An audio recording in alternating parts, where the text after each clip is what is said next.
तो finally Spiderman brand new day का second trailer release हो गया है और इस ट्रेलर ने काफी सारी चीजें लीक्स कर दी हैं। और लीक्स करने से मेरा मतलब है इस ट्रेलर के अंदर हमें काफी सारी हिडन डिटेल्स देखने को मिली है जो कि शायद तुम लोगों ने नोटिस भी नहीं करी होगी। लेकिन टेंशन मत लो, इन डिटेल्स के बारे में आज हम प्रॉपर बात करेंगे और देखेंगे कि इन डिटेल्स का आखिर क्या मतलब है। क्या हमें मूवी के अंदर एक नया विलन देखने को मिल सकता है, क्या हमें वेनम मूवी के अंदर देखने को मिल सकता है, और सबसे इंपॉर्टेंट जीन ग्रे जिस करेक्टर का रोल सैडी सिंह प्ले कर रही है वो आखिर कितनी ज्यादा पावरफुल है। चलो जल्दी से इस ट्रेलर का ब्रेक डाउन करते हैं और देखते हैं कि भाई साहब मार्वल ने अब की बार क्या बॉम्ब ड्रॉप्स किए हैं।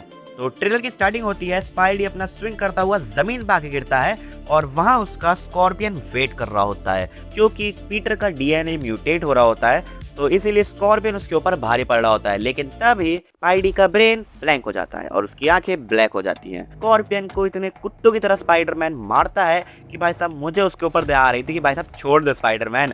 और उस मोमेंट के लिए सबको लगा होगा कि भाई साहब ये अपना स्पाइडी नहीं है, स्पाइडी अब सीरियस हो गया है। और ऐसा इसीलिए क्योंकि स्पाइडी का डीएनए म्यूटेट हो रहा था और म्यूटेशन की वजह से उसकी पावर्स पर उसका कंट्रोल ही नहीं है। इसीलिए जो स्पाइडी स्कॉर्पियन को मार रहा होता है वो एक्चुअल स्पाइडी नहीं था जिसे हम जानते हैं, वो स्पाइडरमैन का एक म्यूटेटेड वर्जन था जो स्कॉर्पियन को मार रहा होता है। और आई थिंक सो अगर 2-3 सेकंड और वो म्यूटेटेड वर्जन स्कॉर्पियन को मारता तो इजीली स्कॉर्पियन वहीं टपक जाता। तो इसीलिए Spiderman is the real danger right now. और चांसेस ये भी हैं कि म्यूटेशन की वजह से अपना स्पाइडरमैन मैन स्पाइडर बन जाए। और अगर ऐसा होता है तो मार्वल के सामने सबसे बड़ा क्वेश्चन ये उठेगा कि अब तुम स्पाइडरमैन को हीरो कैसे दिखाओगे, बिकॉज मैन स्पाइडर एक माइंडलेस बीस्ट है जो इंसानियत नहीं जानता, वो बस अपनी स्पाइडर इंस्टिंक्ट्स पर जिंदा रहता है। अगर वो किसी इंसान के ऊपर हमला करता है तो वो उसकी स्पाइडर इंस्टिंक्ट्स कहती है, ना कि उसका ह्यूमन माइंड। लेकिन मार्वल इतना भी बेवकूफ नहीं है कि वो अपने इतने फेमस सुपर हीरो को ऐसे ही खो दे,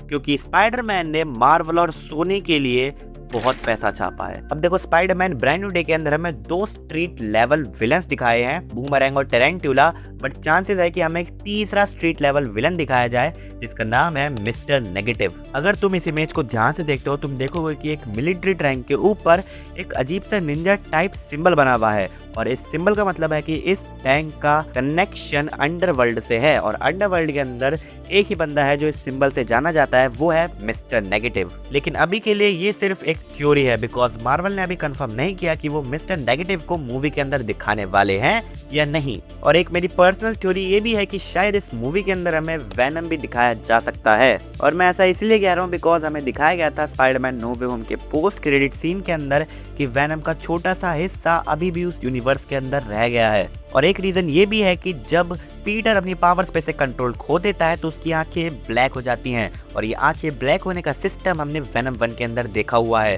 क्योंकि जब एडी ब्रॉक बहुत बुरी तरीके से इंजर्ड होता है तब वेनम वहां आता है और उसे रिवाइव करता है। और जब वो रिवाइव कर रहा होता है तो एक सीन के लिए एडी ब्रॉक की आंखें ब्लैक हो जाती हैं। और अगर मूवी के अंदर हमें वेनम का हिंट नहीं दिया जाता तो फिर एक ही क्वेश्चन मेरा उठता है कि वेनम गया तो गया कहाँ, क्योंकि कॉमिक्स के अंदर वेनम वर्सेस स्पाइडरमैन एक आइकॉनिक फाइट है जिसे मैं मूवी के अंदर जरूर देखना चाहूंगा, या फिर अपने पीटर के ऊपर वेनम को हावी होते हुए दोबारा जरूर देखना चाहूंगा। बाकी इस ट्रेलर के अंदर हमने ये तो देख ही लिया है कि भाई साहब ब्रूस बैनर हल्क बनने वाला है और स्पाइडरमैन वर्सेस हल्क की फाइट हमें इस मूवी के अंदर गारंटीड देखने वाले हैं। लेकिन ट्रेलर के अंदर एक सीन था जिसमें एक सोनिक वेव पूरे न्यूयॉर्क शहर पे फैल जाती है और सारे के सारे उससे इफेक्ट हो जाते हैं, लेकिन वहां पर पनिशर भी होता है और पनिशर उससे इफेक्ट बिल्कुल नहीं होता। अब देखो इसका रीजन ये हो सकता है कि जो पनिशर का पास्ट है वो बहुत ज्यादा ट्रॉमेटिक था उसके लिए, और इसीलिए जब जीन ग्रे ट्राई करती है पनिशर का माइंड कंट्रोल करने के लिए तो भाई साहब वो उसी ट्रॉमेटिक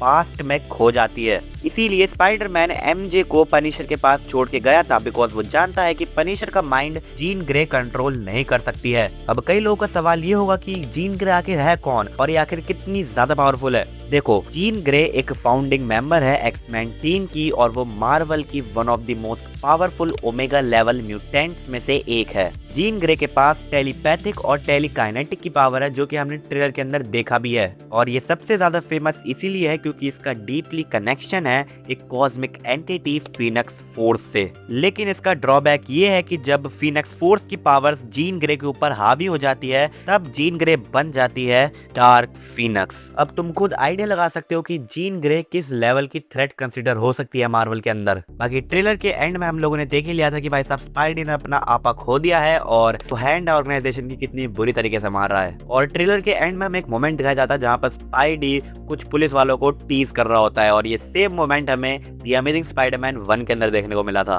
बाकी मुझे कमेंट्स में जाके जरूर बताना कि तुम लोगों को ये ट्रेलर कैसा लगा और तुम्हारा क्या रिएक्शन था और तुम्हारे क्या थॉट्स हैं इस ट्रेलर से रिलेटेड। सब कमेंट्स में आके जरूर बताना और ये भी बताना क्या तुम्हें ये हिडन डिटेल्स के बारे में पता था या फिर नहीं। बाकी वीडियो पसंद आई हो तो वीडियो को लाइक कर देना, चैनल पे न्यू हो तो चैनल को सब्सक्राइब कर देना ऐसी और इन्फॉर्मेटिव वीडियोस और ऐसी न्यूज के लिए।